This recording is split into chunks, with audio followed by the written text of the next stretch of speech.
안녕하세요. 선생님 여러분 반갑습니다. 이제 구속사학교 하반기 대단원의 막을 내릴 마지막 시간이 되겠습니다. 1강부터 해서 오늘 배울 16강까지의 내용을 다시금 잘 복습해서 앞으로 시험을 볼 때에 우리 소년부 친구들 모두에게 좋은 결과로 맺어지기를 진심으로 바라겠습니다. 오늘 전사님과 마지막으로 함께 배워볼 이 16강의 제목은요. 예수 그리스도와 영원한 언약의 약속. 예수 그리스도와 영원한 언약의 약속입니다. 하나님의 구속사는 사람의 생각대로 움직이는 것이 아닌 하나님의 작정과 하나님의 경륜 속에서 펼쳐지는 것이죠. 그 경이로운 이 구속사의 흐름을 압축해서 담고 있는 것이 바로 예수님의 족보였어요. 이 예수님의 족보는 신구약 모든 성경의 역사가 예수 그리스도께 초점 맞춰져 있음을 가르쳐주고 있는 것이죠. 이제 지금까지 살펴본 모든 내용들의 결론을 내보는 시간을 가지겠습니다. 큰 첫 번째로 여자의 후손 약속과 예수 그리스도의 족보 되겠습니다. 여자의 후손 약속과 예수 그리스도의 족보. 창세기 3장 15절 말씀을 보면 여자의 후손으로 오실 메시아가 이 뱀의 머리를 상하게 할 것이다. 사단을 박살낼 것이다. 약속해 주셨어요. 이 예수님의 족보는 여자의 후손이 온다는 그 하나님의 약속이 성취되는 그 과정이라고 생각하시면 좀 더 쉽겠죠. 작은 첫 번째, 예수 그리스도는 처녀 마리아에게서 나셨어요. 예수 그리스도는 처녀 마리아에게서 나셨어요. 예수님의 족보는 하나님께서 약속하신 그 여자의 후손이 바로 예수님이다 하는 것을 명확히 밝히고 있어요. 족보의 기록 형식을 볼까요? 모두 아버지의 이름이 기록되어서 아들을 낳았다라고 기록하고 있잖아요. 아브라함이 이삭을 낳고 이삭은 야곱을 낳고, 그런데 이 마태복음 1장 16절 말씀에 마리아에게서 그리스도라 칭하는 예수가 나셨다라고 말씀하고 있어요. 예수님을 아버지와 상관없이 직접 처녀 마리아와 연결시킴으로써 여자의 후손을 약속하신 그 말씀이 예수님을 통해 성취되었다라는 것을 간접적으로 증거하고 있는 것이죠. 작은 두 번째로 예수 그리스도는 성령으로 잉태되신 분이에요. 예수님은 성령 잉태되신 분이죠. 어느 날 천사가 결혼을 앞두고 있는 처녀 마리아에게 찾아가서 너에게 성령님께서 역사해 주셔서 아들을 낳게 될 것이다 말씀해 주셨어요. 마리아는 결혼도 안 해가지고 아들이 생길 수 없는 상황이잖아요. 그런데 무에서 유, 없는 것에서 있는 것을 창조하시는 그 하나님의 놀라운 말씀을 믿고 아멘 순종했어요. 그 결과 마리아에게서 성령님께서 역사해 주셔서 이 예수님께서 탄생하시게 되신 것이죠. 아주 놀랍죠. 작은 세 번째, 예수 그리스도는 사람들의 아는 대로는 요셉의 아들이었어요. 사람들의 아는 대로는 요셉의 아들이었어요. 누가복음 3장 23절 말씀에 그 말씀이 정확히 기록되어 있죠. 사람들은 예수님을 요셉의 아들이라고 생각했지만은 그 실상을 들여다보면은 예수님은 성령으로 잉태되셔서 처녀 마리아를 통해서 탄생하셨기 때문에 예수님과 요셉은 상관이 없죠. 예수님은 온전히 하나님의 아들이라는 것을 분명히 알 수 있어요. 이와 같이 예수님의 족보는 여자의 후손으로 예수님이 오셨다는 것을, 또 하나님의 약속이 완전히 성취되었다는 것을 강하게 증거하고 있는 말씀이죠. 큰 두 번째로 이 구속사적 경륜의 성취자 예수 그리스도. 작은 첫 번째, 아브라함의 참 자손 되시는 예수 그리스도이시죠. 하나님께서는 창세기 22장 18절 말씀에 네 씨로 말미암아 천하 만민이 복을 얻을 것이다 말씀해 주셨어요. 이 말씀은 아브라함의 한 자손 안에서 한 명의 자손으로 천하 만민이 복을 얻는다는 뜻이죠.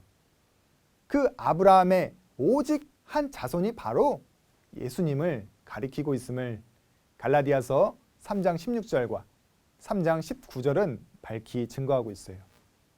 갈라디아서 3장 16절 말씀 볼까요?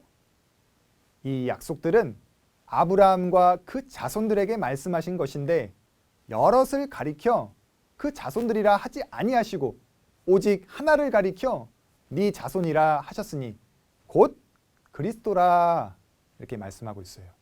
아주 정확하죠? 자, 그럼 두 번째로 다윗의 참 자손 예수 그리스도. 하나님께서는 이 다윗 왕에게도 너에게서 날 자식이 앞으로 나라를 영원히 경고케 할 것이다. 사무엘 하 7장 12절에서 13절에 분명히 약속해 주셨어요. 이것은 만왕의 왕으로 이 땅에 오실 메시아를 약속하신 말씀이에요. 그래서 이 하나님의 약속과 같이 사람들은 예수님이 이 땅에 오셨을 때 예수님을 가리켜서 다윗의 자손이시여, 다윗의 자손이시여 이렇게 부르면서 예수님을 칭송하는 모습이 마태복음 21장 9절에서 15절 말씀에 기록이 되어 있죠. 마지막 세 번째로 영원한 언약의 약속.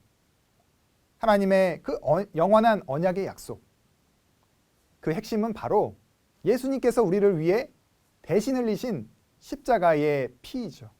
보혈이에요, 보혈. 하나님과 죄악된 인간 사이를 예수님께서 그 희생의 보혈을 보여주시면서 서로 화해시켜 주시고 중재해 주시는 아주 큰 역할을 하고 계신 거예요. 새 언약의 중보가 되어주셨다. 히브리서 8장 6절과 12장 24절은 증거하고 있어요. 또 오직 예수님의 피, 보혈을 의지해서 회개드리고 또 기도하는 자, 그 모든 죄를 단번에 영원히 용서해 주시겠다라고 히브리서 9장 12절에 말씀하고 있어요. 우리의 죄를 완전히 단번에 해결시켜 주시는 것은 오직 예수님의 뭐밖에 없다? 예수님의 피, 예수님의 보혈밖에 없다. 이것을 꼭 머릿속에 기억하시기 바라겠습니다. 그래서 이 구속사 시리즈 제5권 결론에 나오는 말씀을 전사님이 좀 적어놨어요. 십자가의 피는 어떠한 능력이 있느냐? 우리 친구들 각자의 자리에서 전사님과 크게 읽고 마치도록 하겠습니다. 십자가의 피는 모든 영원한 언약의 성취입니다. 십자가의 피는 모든 죄와 사망을 완전히 도말하였습니다. 십자가의 피는 모든 구원의 능력입니다.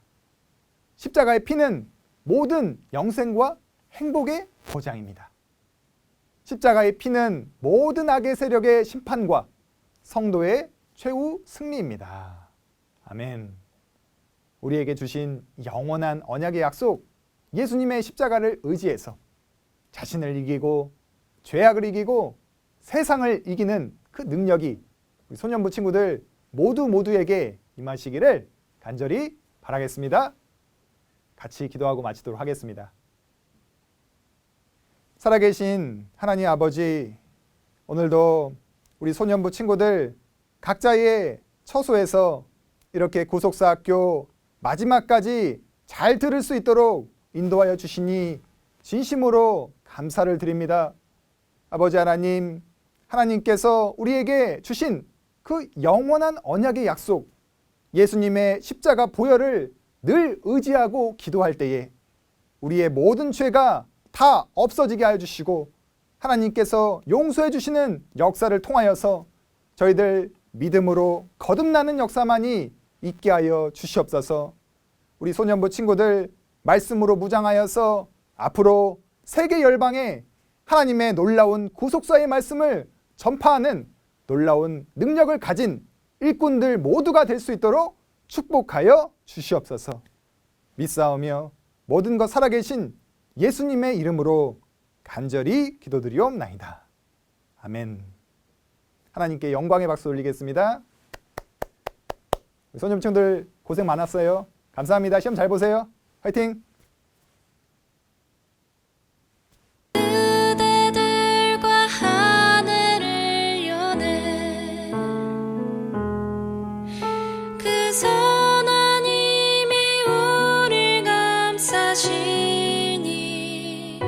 믿음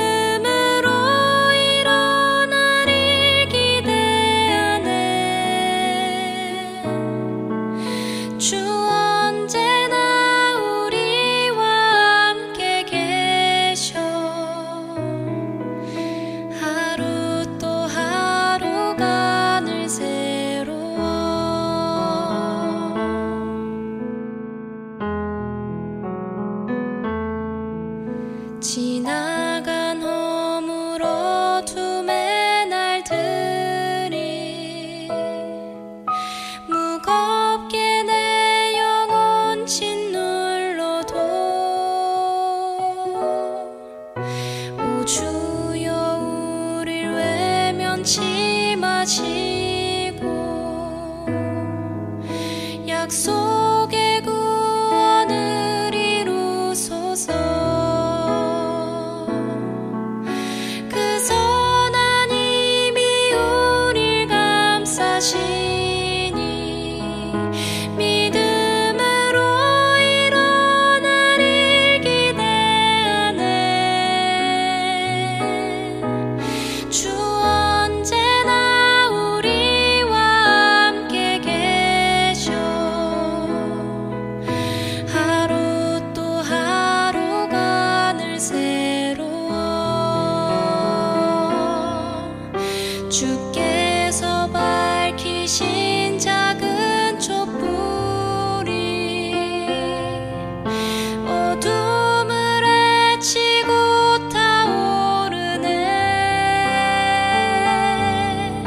그 빛에 우리 모두 하나 되어